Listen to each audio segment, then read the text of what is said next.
ដៅនេត្រាអរាបសាចុកឃើញខ្មែរ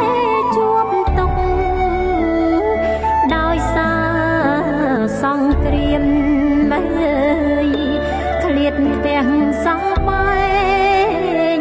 ព្រោះថ្មិលចោស៊ី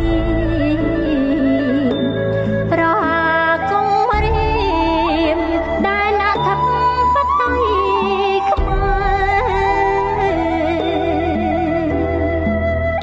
មានជនពីងសឹកមូលមកច្រើនណាស់ទាំងក្មេងទាំងចាស់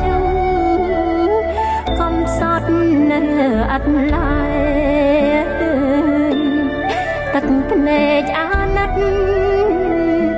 នៃសំដាច់ម៉ែដល់ពលរដ្ឋខ្មែរដែលងាររងគ្រោះ